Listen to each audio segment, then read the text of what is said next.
All right, excellent. Welcome everyone to another educational webinar that is through EBFA and in partnership with Naboso. My name is Dr. Swickle. I am the founder of EBFA and Naboso, and functional podiatrist, global educator, very passionate about barefoot science, and I truly love toe spacers. So I hope you do as well. I'd mentioned it before we got started that in the spirit of this, make sure you have those toe spacers out and on. If you do not have Naboso splay and you're wearing one of the other great brands that are out there, no judgment, as long as you are still doing your spreading and splaying. So for tonight's webinar, we are going to be looking at the science of toe spacers, why having balance to our forefoot is so important, and really giving you some of that science and why. Because I think a lot of people may be thinking about toe spacers as just for hammertoes and bunions. I'm going to go into how they are beneficial for more so than just hammertoes and bunions. I, of course, will share the information behind hammertoes and bunions, but I'm going to go into a few other conditions as well that it will be beneficial. And if some people say there is no science behind spacers, this can help you explain to them the benefits. I do have a few research studies on there to give that justification to those individuals who may be a little bit concerned or hesitant. So we will be diving into that. Now, if for any reason you get disconnected or you want to listen to the recording after, you will get that recording. It will be sent to everybody so that you can reference back on this. And I have a special offer at the end that I will make sure everyone is aware of. So here we go. Okay, already briefly introduced myself, podiatrist, CEO of Naboso, author, all that fabulous stuff. If you want to follow me on Instagram, make sure you do at dremilydpm. Put little 2 underscores after that, just because I was recently hacked. So had to go in and change a few things. So dremilydpm, put 2 little underscores after that, you will follow me. For Naboso is Naboso_technology, put a lot of content and education out there. And I'll make sure at the end I share with you also EBFA's information, which is ebfaglobal.com. All right. So our goal when we are thinking about toe spacers, what I want you to be thinking about initially, the initial part is that we are balancing what is happening at the forefoot. And when it comes to the forefoot, your digits play a very important role in how we maintain balance. So having strong digits, strong toe flexor strength is important to maintaining static and dynamic balance. It is also very important to how we maintain what's called toe purchase. So you want to make sure that your digits are actually contacting the ground. Now, as we start to lose toe flexor strength, or as we lose purchase because of hammering of digits, a loss of muscular strength, certain neurological conditions, you get spasticity and then the digits start to lift up. That is going to have a correlation to decreased stability and therefore, of course, a fall risk. On the other side, you can actually see it with athletes. And for athletes, we want to be having optimal digit purchase and flexor strength to optimize acceleration and vertical jump. So kind of put it to those 2 extremes that whether we are trying to control from a neurological perspective, we want to have good balanced forefoot. In high optimizing athletic performance and athletes, we need to have a balanced forefoot as well. Obviously everyone in between as well. Okay, so these are going to be the 4 main conditions just initially that we're going to go into of what you can think about. Okay, who is appropriate for benefiting from toe spacers, right? It's going to be the obvious bunions, hammertoes, right? Something with the digits. We can extend it down into neuromas, someone who's suffering from a neuromas, getting them to open up that forefoot, really important. And then of course that plantar fasciitis, I start speaking about this more on social media of how toe spacers can help with plantar fasciitis. We'll go into that anatomy and then why it is beneficial to them. After we go into some of those conditions, I'm going to go into why toe spacers are beneficial for everyone as far as a form of recovery and for really undoing the stress that a lot of common footwear does to individuals. So let's get started with our bunions. So your bunions, really what you're thinking about when someone has a bunion, hallux valgus here, you see this angulation of the digit, right? Why would we use toe spacers to pull that digit back in alignment? Well, what happens when the hallux shifts over or abducts away from our midline is that we start to destabilize the forefoot. And that loss of stability is going to translate up the entire kinetic chain towards our glutes. So there are some research studies showing this correlation between a loss of first MPJ function and glute strength. So this big toe butt connection that Dr. Perry of Stop Chasing Pain always speaks about, or just first MPJ, glute max contraction, hip extension during the propulsive phase of gait. We need to have a centered, aligned first MPJ. Okay, so that's called centration. So when you say someone with a bunion uses toe spacers, you're using it to recenter the first MPJ.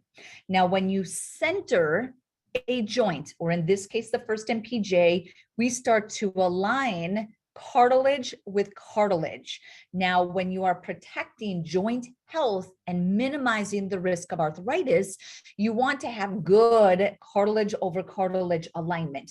As soon as you start to lose centration and you deviate off of that cartilage alignment, you are now starting to degenerate that joint and increasing the risk of arthritis. Osteoarthritis is what you're decreasing, right? So degenerative joint disease, very common with bunions because you lose centration and you deviate off of the cartilage. You can minimize the arthritis progression in a bunion through the use of toe spacers because you are realigning and recentering the joint. Now, does that mean in someone with a bunion, if you take off the toe spacers, the toe is going to stay straight? No.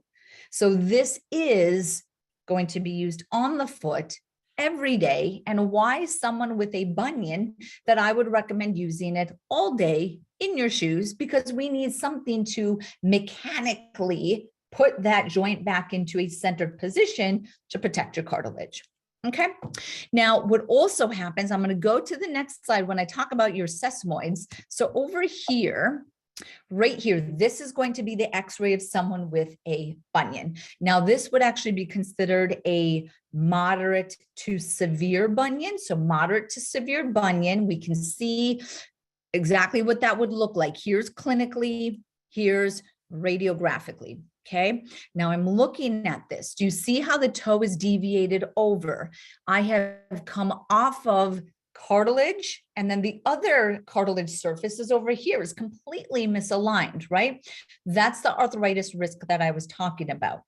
Now, under, you can see this bone. This is your sesamoids. Okay, now your sesamoid bones, which are supposed to sit under your first met head, they get pulled over by the anatomy. I'll show you in another slide shortly. It gets pulled over by that anatomy. And when it pulls the intrinsic muscles over, it destabilizes the forefoot. So do you start to see that a lot of these things are correlated with each other? Bunion, sesamoids deviate, loss of stabilization in the foot because of the intrinsic shifting over. You lost centration of the cartilage, increase arthritis risk. Okay, so this is the muscle that I'm talking about. So right here, this is your flexor hallucis brevis, and within the tendons of your flexor hallucis brevis are your sesamoid bones. Okay, now when someone gets a bunion, the adductor hallucis right here starts to pull over, and because it's blending into the tendon of your flexor hallucis brevis and your sesamoids, it's pulling your sesamoids with it. Okay, so tight adductor hallucis pulling sesamoids laterally so that that patient's x-ray starts to look like this. Okay. Now, what also comes with those sesamoids is one of the most important intrinsic muscles in the foot, your abductor hallucis. And anyone who is just well informed on foot anatomy knows that your abductor hallucis is your short foot muscle. So when we do short foot exercise, a lot of that research is really focused on how much it activates abductor hallucis. Abductor hallucis is a muscle that actually lifts your arch. So we need to have a strong abductor hallucis to have a strong arch in the foot. But if someone has a bunion and the adductor is pulling those sesamoids to the side, it's pulling the abductor with it, and then now it's going to be a weaker muscle, which means now it cannot lift the arch as effectively. So using toe spacers and trying to pull that toe over and relax the adductor is trying to get just a little bit more strength to the abductor hallucis. Okay. Now, this is why when someone who has a bunion tries to do short foot, they're going to have a hard time engaging that exercise or that contraction because the toe is deviated over and the sesamoids pulled with it. If you do short foot on someone with a bunion and they use the toe spacers, you are essentially trying to help the abductor hallucis contract. Okay, hopefully that makes sense. So can toe spacers correct or cure, reverse my bunion? The answer to that is a big old, it depends. Okay. Now, what it depends on is the severity of the bunion, right? So this is where we want to make sure that we're very transparent with our clients, with ourselves, me, with my patients, when I say, okay, why am I recommending the toe spacers to someone with a bunion? Am I doing it to reverse it? Am I doing it as a stretch and a reset? Or am I telling them this is going to cure your bunion and their bunion looks over here all the way on the severe end? No, no, no, no, no. It can't do that. That is, as you start to get moderate, large, severe, you are looking at surgical correction for these bunions. But does that mean if the toe spacers aren't going to cure it or reverse it, that someone with a moderate, large, or severe bunion should not use these? No, absolutely not.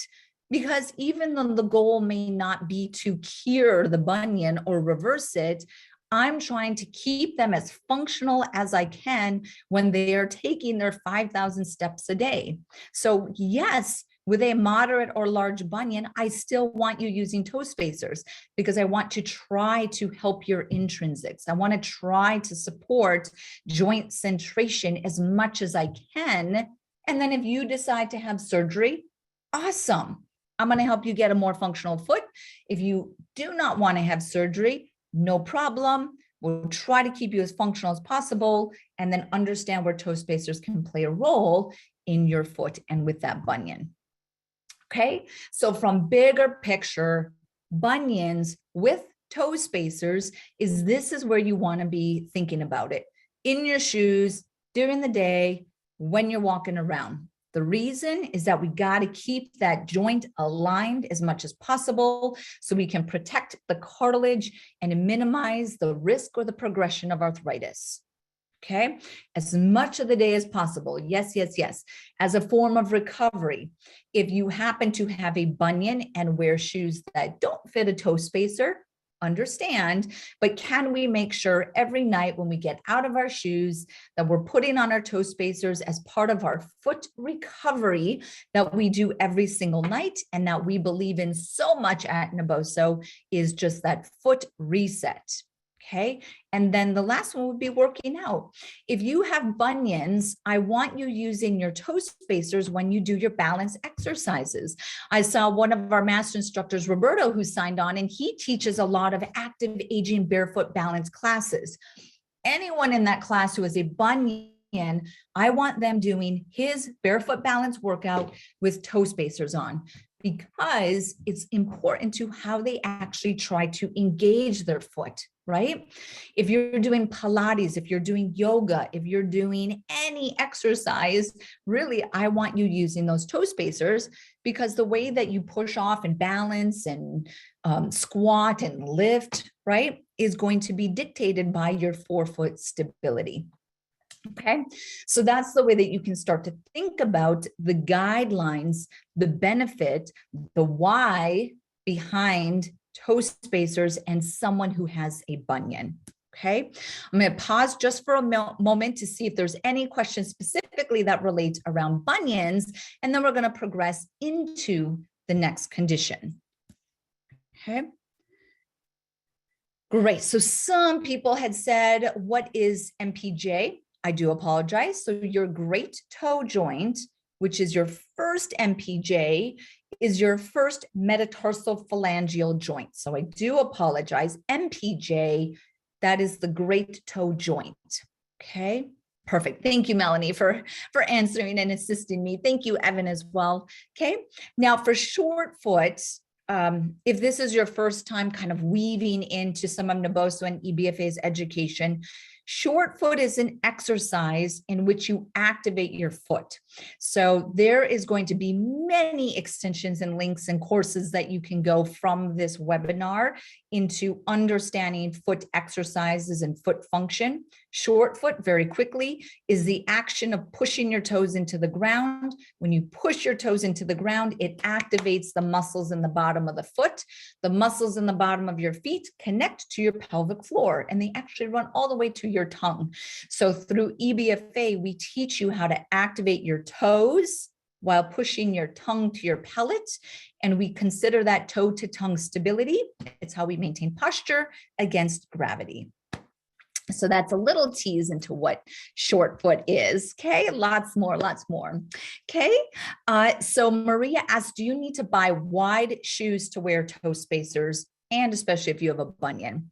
Now, the best type of shoe that works with toe spacers is going to be either a wide shoe or a minimal shoe, which means that it has a wider toe box. So a wide shoe and a wide toe box are different.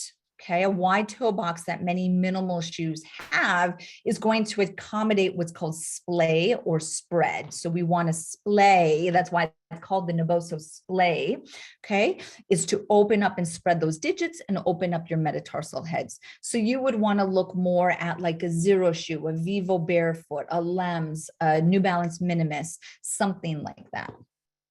Okay. Someone who's anonymous says, any functional difference between the toe spacer that is located just between the first and the second, and then one that is in all digits?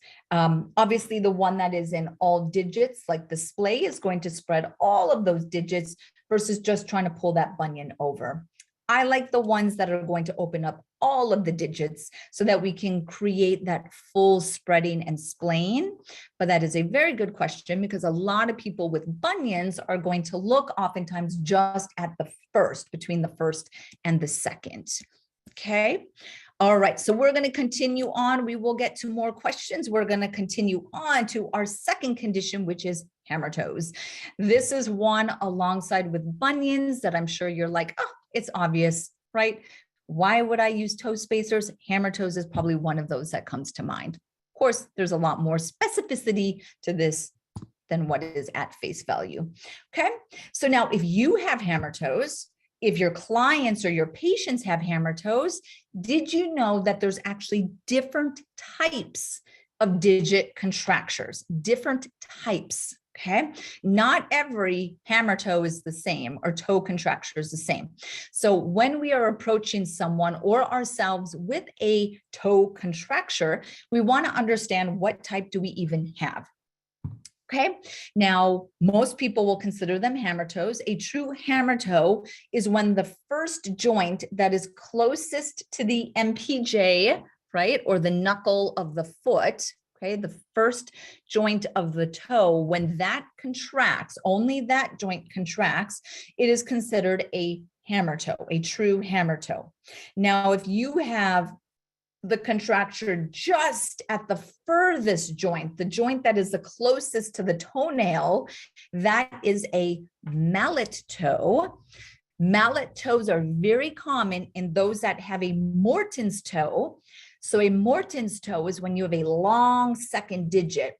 When your second digit is longer than the other digits, this Morton's toe, what often happens is that our shoes are fitted to the first, and then they're too small for the long second digit, and we essentially start to contract. So a mallet toe is most commonly seen in the second digit, but of course it can happen to others as well, but it's most common in the second. Okay, and then a claw toe would be if you get both the first joint and the second joint are contracting, that is going to be a claw toe. Okay, so we want to first differentiate, do we have a hammer, a mallet, or a claw? Okay, after that, right, you want to ask yourself or look at your own foot if you have hammer toes or contracted digits, okay, and say, is it flexible or rigid?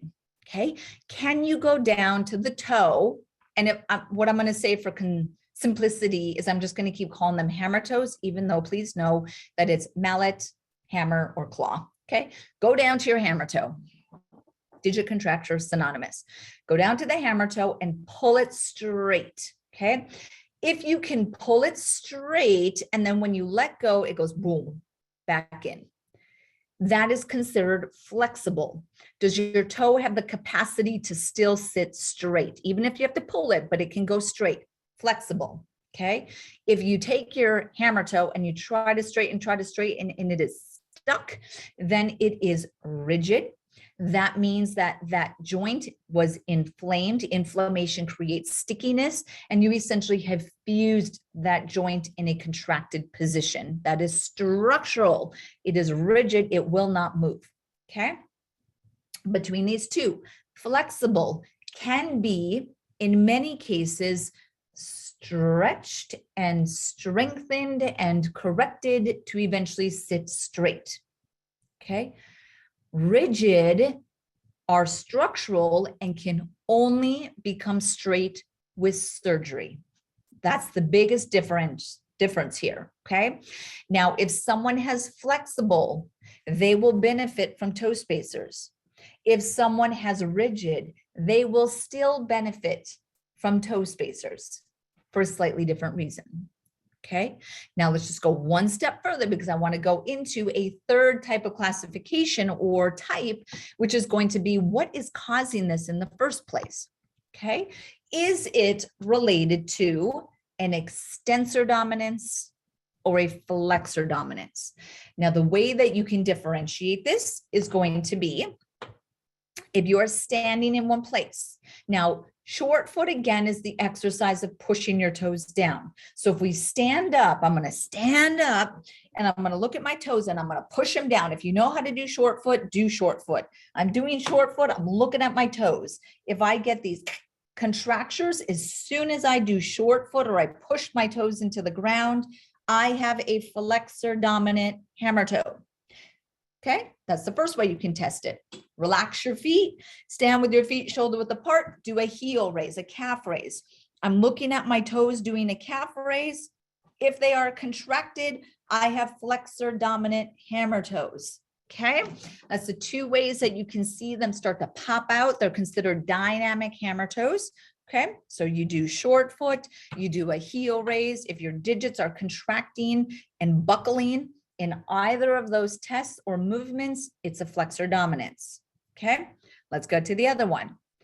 Extensor dominance. Stand up again. Okay, this time we're going to do a squat. My chair is in the way, so I really can't squat, but let's everyone squat. You're going to look down at your toes. If you look at your toes and they lift off of the ground, you got an extensor dominance hammer toe. Okay, relax the foot. The other way that you can see this is just march in place, pick up your feet, right? Marching, marching, marching. Every time you pick up your feet when you're marching, if those digits go boom, boom, boom, right? And they lift kind of in this spastic way or a hypertonic way. Every time you pick up your foot and march, you have an extensor dominant hammer toe. Okay. Now what that means, flexor dominance is going to be your long flexors that come down, insert on the tips of the digits. Your long flexors are dominating the small intrinsic muscles of the foot. Extensor dominance, your extensors on the front of your shin, on the top of your foot that insert onto the distal or by the toenail of each digit. If it's dominant, it's going to pull that digit up. That's an extensor dominance, okay? Another way that this can start to present, I actually saw a patient this week with this, is the extensor dominance is going to pull that digit kind of up like this. And when an extensor dominance is so strong, it'll actually lift the digit on top of the foot. It'll sublux and lift that digit on top of the foot. That is a very dominant spastic extensor muscle that's pulling it up. Okay. Extensor dominance, flexor dominance. Okay. That's the way that we can start to differentiate it. Almost all hammer toes are muscle imbalance based. Okay. Okay. So we got a few questions that we should be asking ourselves when we see hammer toes and toe contractures. Okay. Is it a hammer? Is it a mallet? Is it a claw? Is it flexible? Is it rigid? Is it extensor dominant? Is it flexor dominant? Okay.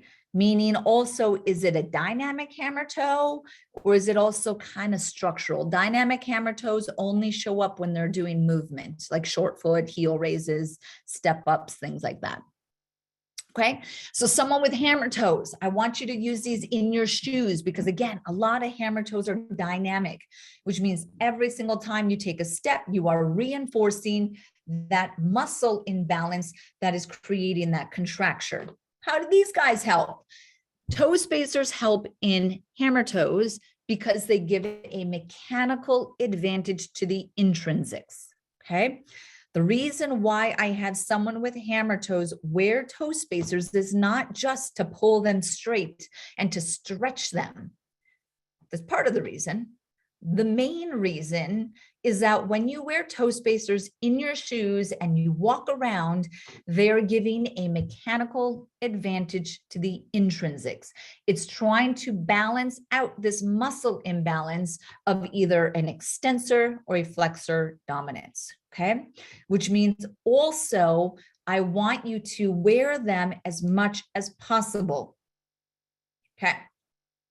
Let's say you wear tight shoes or you cannot fit your toe spacers into your shoes. Then I want you wearing them at the end of the day as a form of recovery, just like we said with the bunions. Stretch it, splay it, open it up. You got to have a foot release routine when you get home at the end of the day.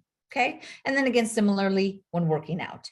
Now, the big disclaimer on this is that if someone has flexible hammer toes, you could then say, can this actually start to reverse and balance out this flexible contracture? Yes, it can through consistent use.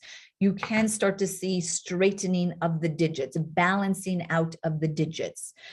In someone that has rigid hammer toes, using toe spacers is never going to make these toes straight. Does that mean don't use toe spacers? No, because what is it doing? It's helping to spread them, splay them, stretch them, still create space. Because people with rigid hammer toes have a loss of balance. They start to get painful corns in between their toes because they're just compressed and contracted so tight. They start to get a lot of submet pain or metatarsalgia.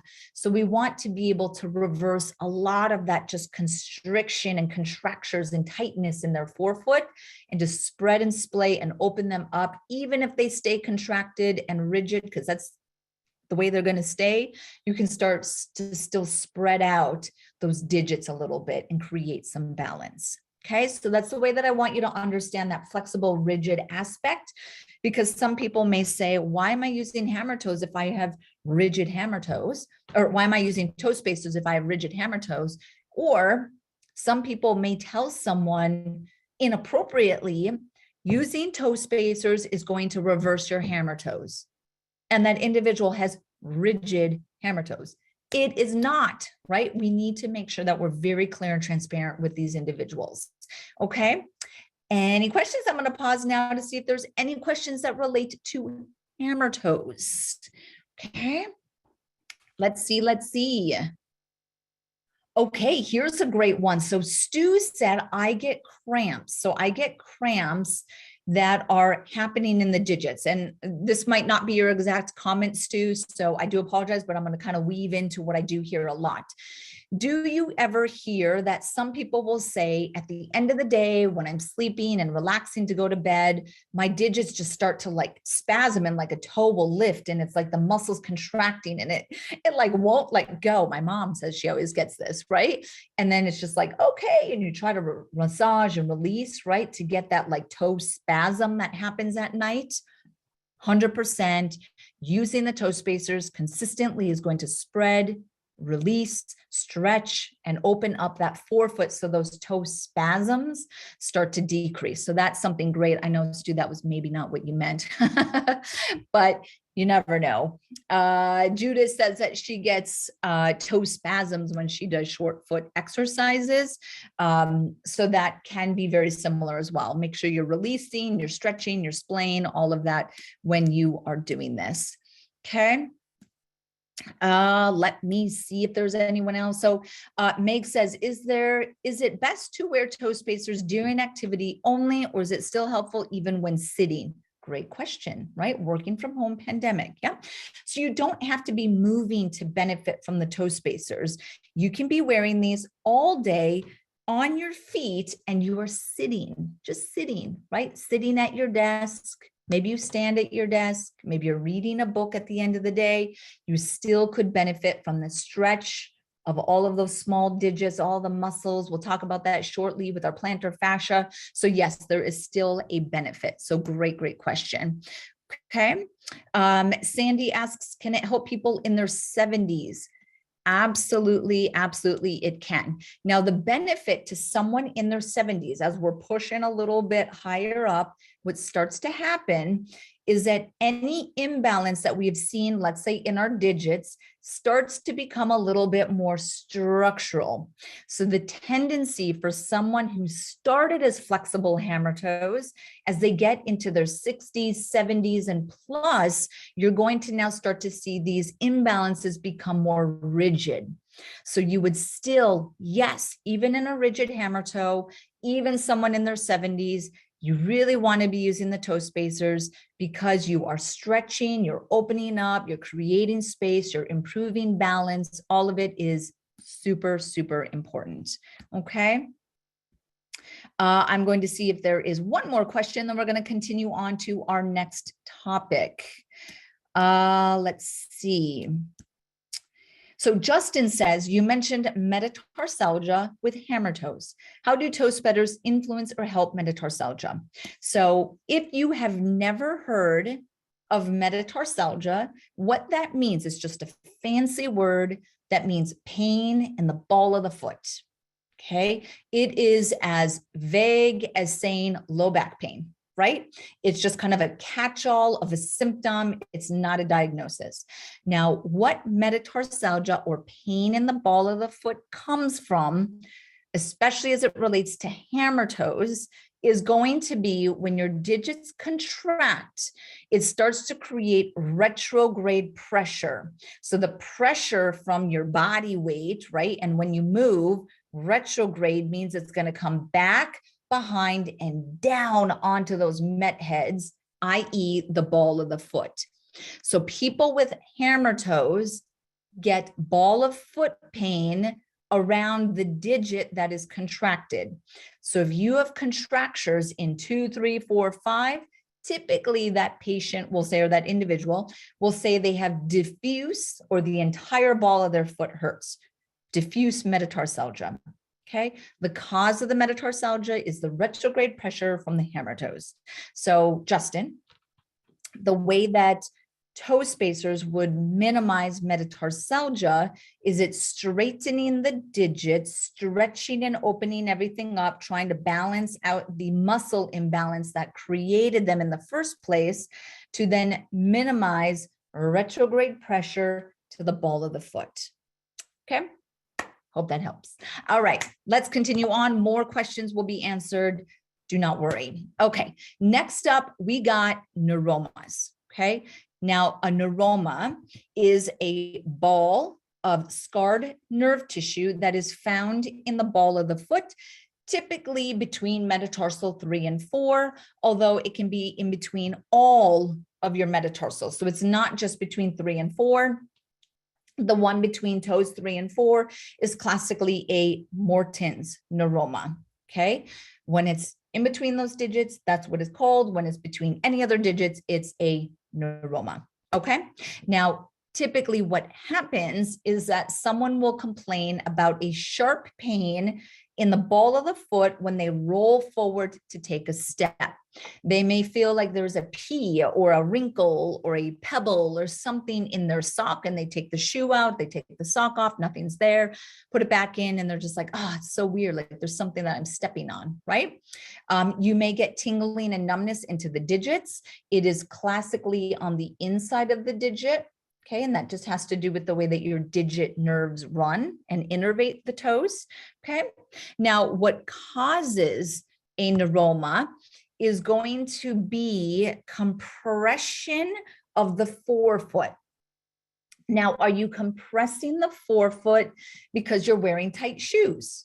Quite possibly, right? Are you compressing your forefoot because you have a big old bunion, right? That could be. Okay. Are you compressing it because you didn't stabilize the foot sufficiently as you pushed off? Now, this is actually where I see a lot of neuromas. What needs to happen when we walk and we roll into what's called a lever position. So if everyone does a calf raise with me, just look at your foot, seated or standing, and do a calf raise, look at your foot. In that position, that is called a rigid lever. It's a lever position of the human foot. Now, as you roll forward into a lever, what has to happen in the back of your foot, kind of demonstrate this here, everything has to pull up like this. All of your fascia, your anatomy, your tendons, your nerves, they have to pull up towards your heel, okay? If you do not sufficiently or rapidly stabilize the foot as you roll into a lever, you don't pull that tissue up fast enough, and you roll and you pinch on these neuromas. Okay, so it's really a stability issue. A lot of people are just going to blame tight shoes. That's what it is. You're just squeezing the foot. I obviously said that as well, but it's not the true cause. It's that there's insufficient stability or stiffening, retro pull back of the tissue. That's what it is. Okay. So what we need to do is make sure that we are providing sufficient stability, spreading, splaying, opening up, and activation of the intrinsic muscles and the fascia in the bottom of the foot. This is why I'm such a huge advocate of our insoles and our socks and barefoot and minimal shoes, is because you have to keep feet intrinsically strong, and it is part of a neuroma. Okay, so if you have a neuroma, I do recommend toe spacers. The reason is that I want to open up, spread, and splay, right, the foot itself to try to trigger a more stable foot. Obviously, depending on the foot, we might need to use some other things. In certain cases, you do need orthotics. That's kind of another conversation. But we want to kind of spread and open up for that neuroma. When you spread your digits like this and you open it up, you support lymphatic and a microvascular circulation, which is part of a detox perspective, a recovery perspective, right? If you have inflammation and goop down the garbage, right? We got to flush it out through circulation. That's what your circulatory system and your lymphatic system does. It's part of the display. Okay.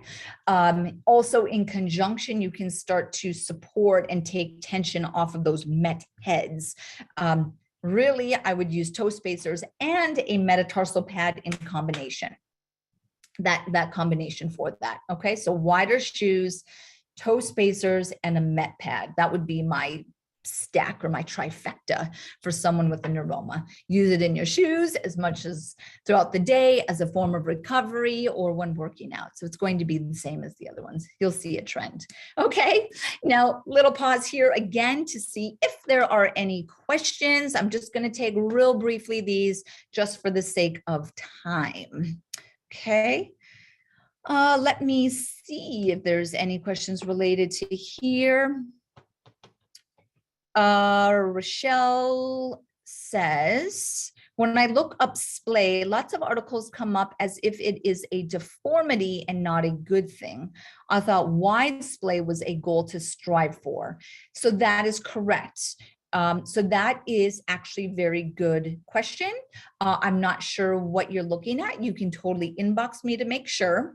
Now, when you hear the word splay, there is toe splay and there's metatarsal splay.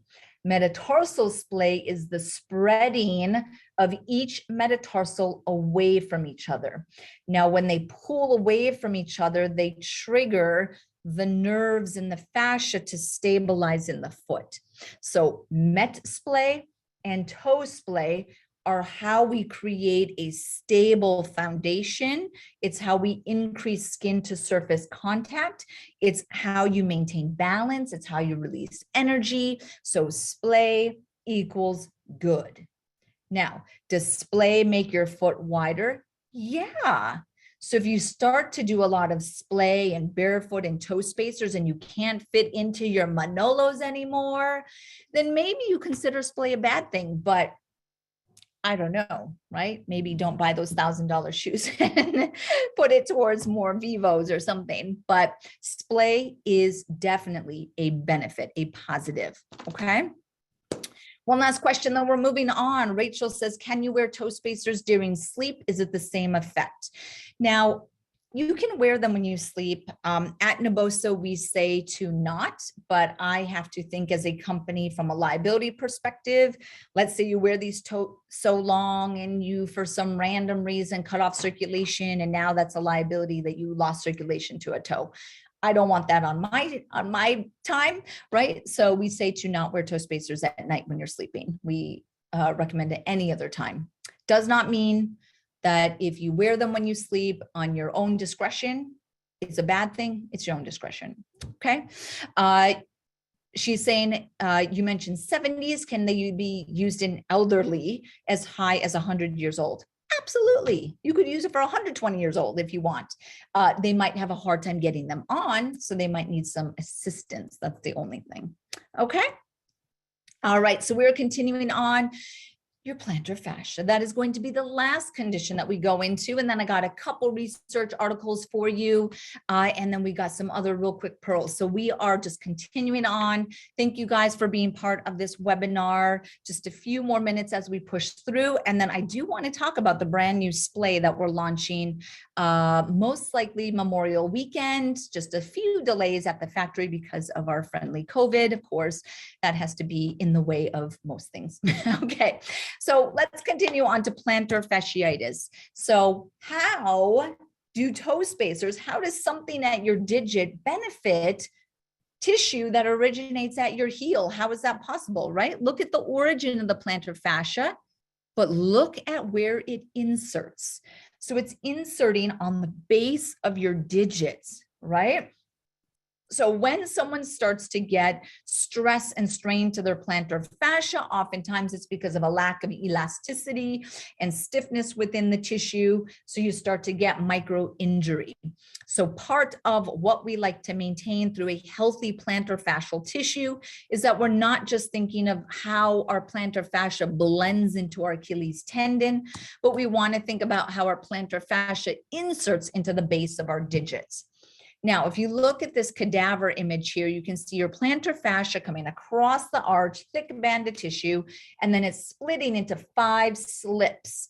And each of those slips or pieces of tendon or ligaments or your plantar fascia is called a plantar plate, and it inserts into the base of the toe.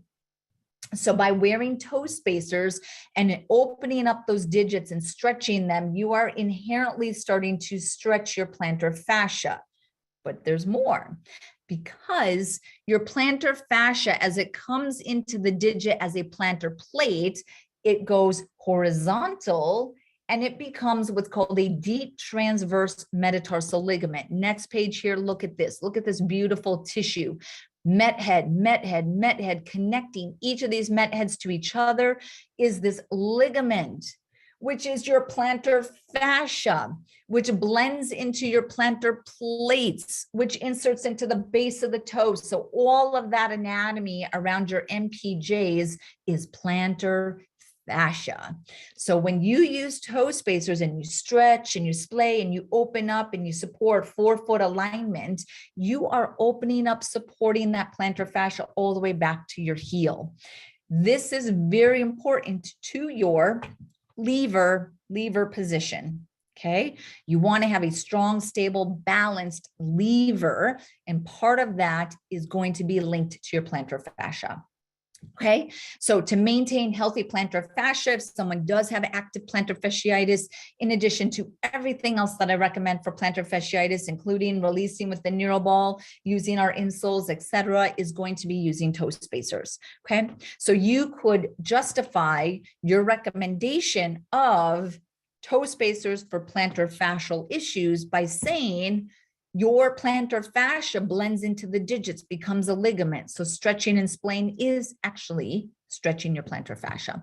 Okay, that would be your recommendation as why, or your justification as why you are recommending toe spacers for someone with plantar fasciitis. And then your recommendations are going to be the same in your shoes as much as possible as a form of recovery and when working out.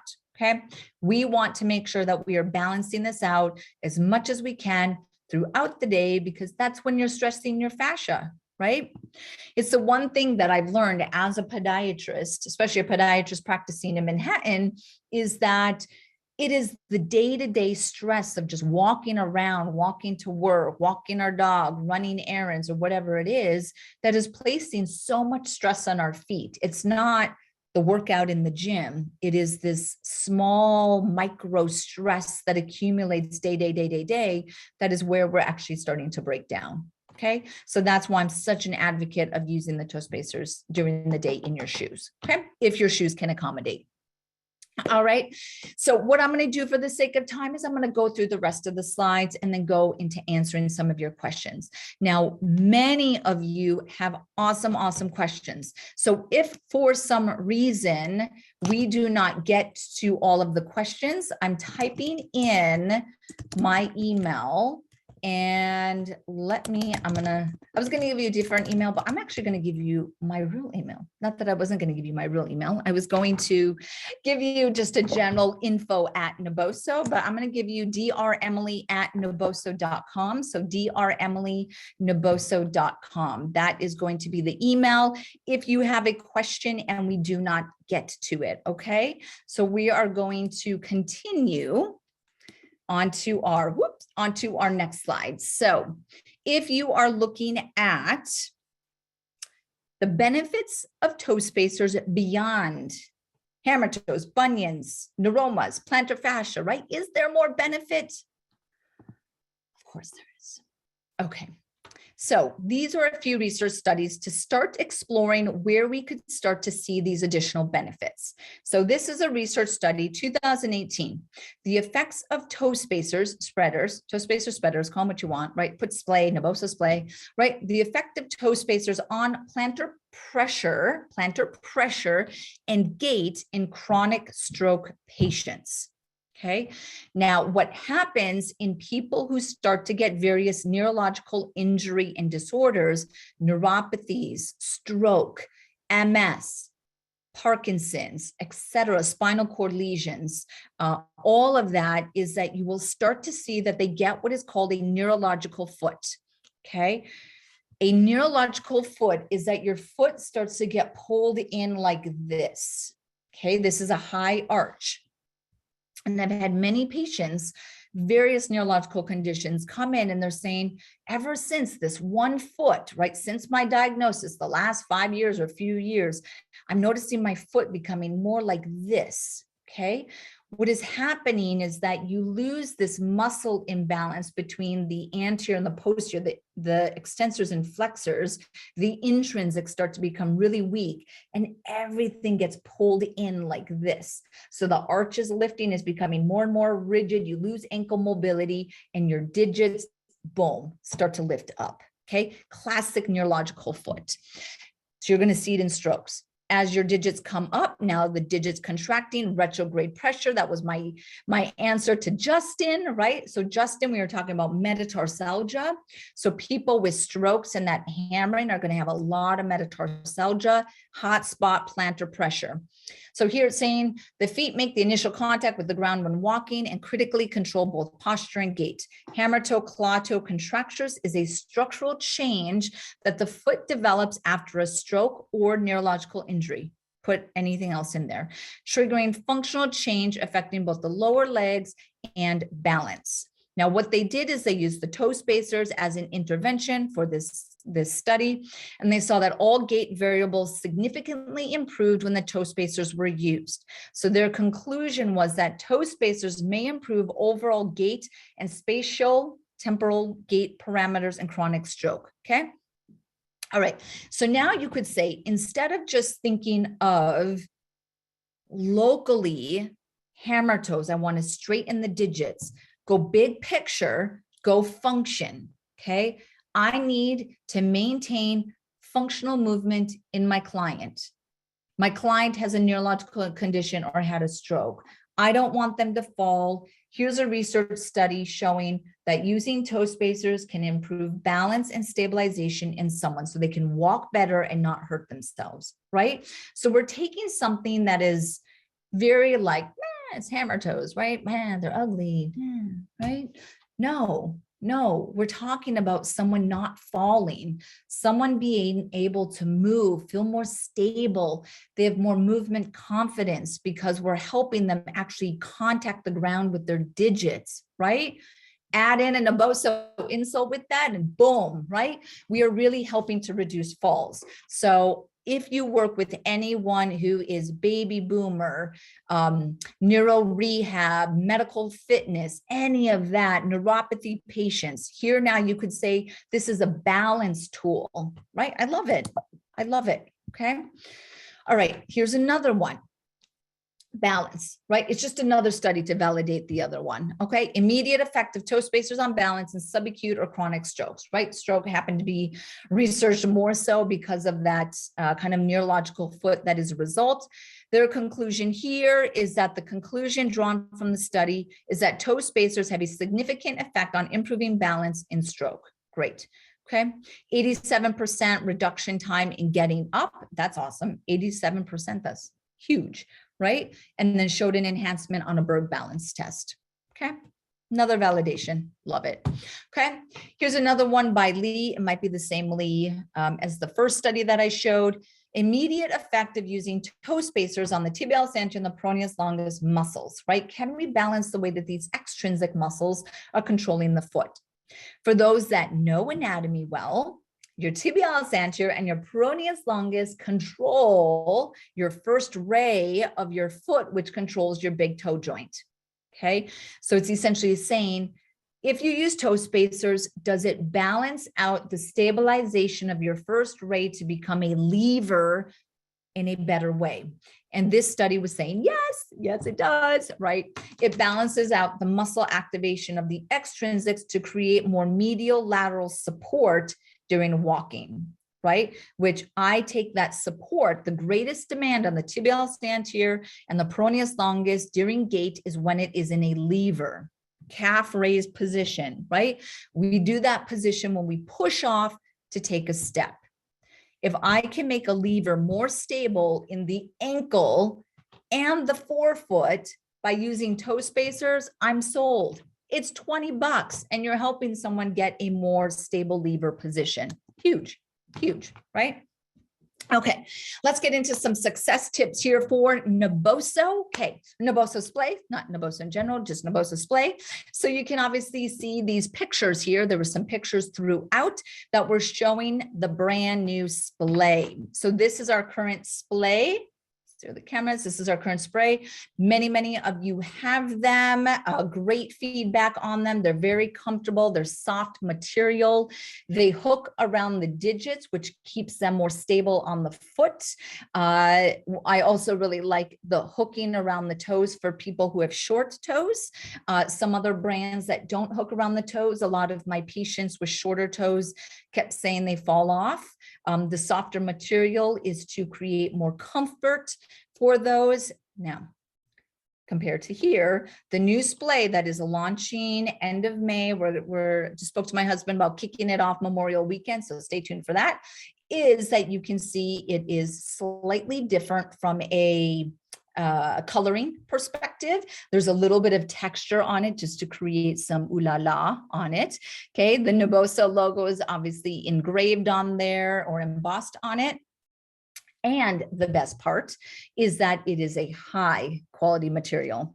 So if your current splay, you've noticed that it gets a little bit fragile, maybe a little bit of slipping or potential tearing in those, right? It's just that level of material that it is. So new one, very high quality material, still soft and comfortable, easier to clean. That is awesome. And then we just increase the height of the part that hooks around the big toe. So that part right here on this gentleman's toe, that's just become a little bit bigger compared to this one. So you can kind of see that difference. And that's just to become more comfortable, especially for our male customers that are using those. Okay, you got those. Here we go. So if you are new to Naboso splay and toe spacers in general, we recommend using them for 30 minutes a day. Gradually increase the time that you're using them. For some people, it drives them bananas after a few minutes wearing them, right? So start at 30 minutes, slowly increase. When you start to adapt to them, then you can, right, start to increase that time. If you wear them for a couple hours in your shoes and you just feel like, I just need to take it off, no problem. Take it off, put it on again at the end of the day, no problem. You build up your tolerance, kind of like minimal shoes. It's progressive. Okay. Clean them frequently, of course, because they're on your feet, your bare skin. You're going to get sweat. If you sweat a lot, especially in between these interspaces, you can get fungus. We do not want fungus around here. All of these, just as an FYI, are latex free. They are non-toxic. So them on your skin and you sweating, they're BPA free, latex free, healthy. We do not want anything dangerous to anyone. Make sure you are positioning them correctly. So I just did an Instagram video on this. And when you look at these, so when you're putting this on your foot, you want to make sure that the curved part, the smooth part, is actually facing down. So this is how I would put it on my foot, like this. Now you will see some videos on Instagram, social media, internet, that says put them like this on your foot. But if you look at that, look at the curve, right? So you would be putting it on your foot and then kind of doing that. Do you see how I'm bending it weird? No. Smooth part goes down because of the natural curve. This curve of the toe spacer is matching what is called the parabola of the foot. Your met heads create a curve, just like my arrow is doing, and that's what the toe spacers are following. Okay, so I just want you to understand that perspective. All right, so what we're going to do is see if there are any questions, but before we take those questions, we have our promotion.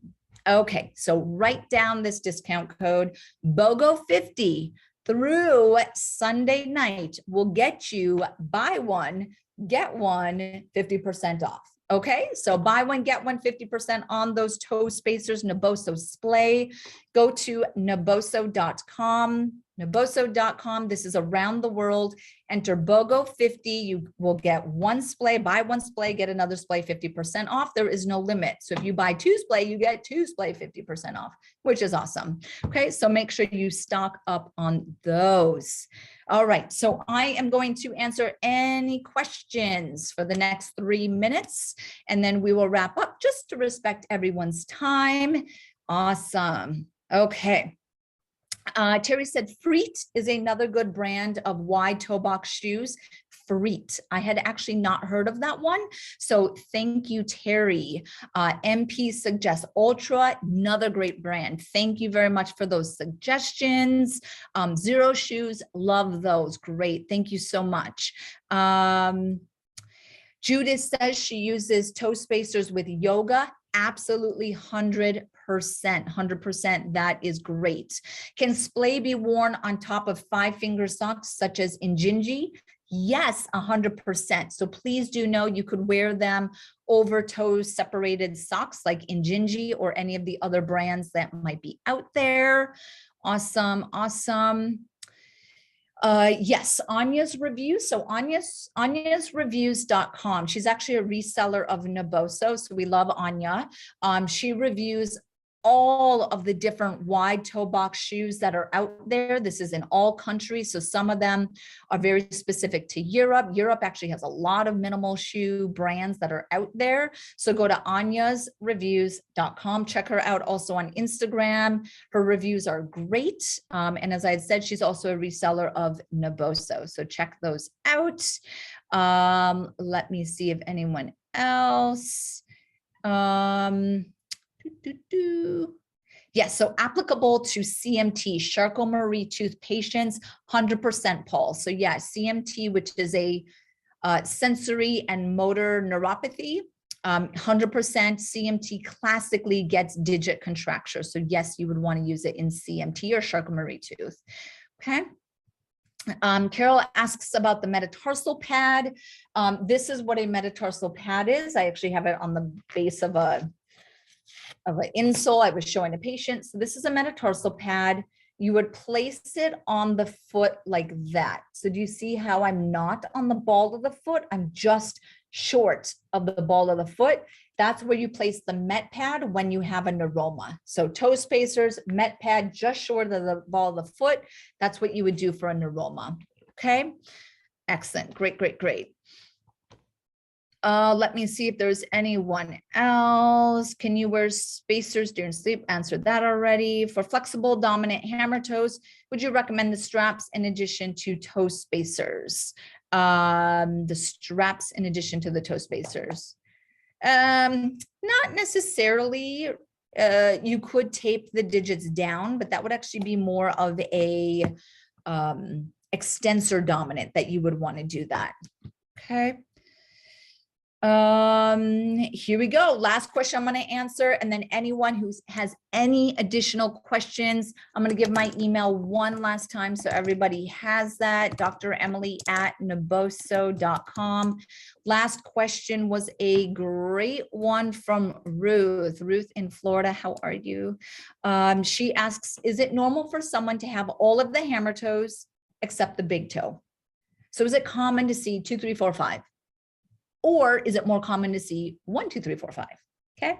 Question, or the answer is that it is actually more common to see 2, 3, 4, 5 because of the extensor digitorum longus is different than your extensor hallucis longus. Okay. Now, if you happen to see a contracted hallux or big toe, that is called a hammered hallux, and that is much more rare than the other hammer toes. That typically is a spasticity component to it. Much harder to address that with toe spacers. That I would definitely say probably book a consultation because it's a little bit more complex mechanically than other hammer toes. But 2, 3, 4, 5, very common to have all of them. 5 and 4 are the most common because of footwear. All of them can benefit from the toe spacers. Okay, thank you all so much again. Everyone's going to get the recording. Do not forget BOGO 50, buy one, get another one, 50% off. That is valid through the end of day Sunday. Stay tuned for your new splay that are launching Memorial Weekend. Thank you guys all so much. I hope you enjoyed the topic. I absolutely love toe spacers and I hope that you do as well. Thank you guys so much.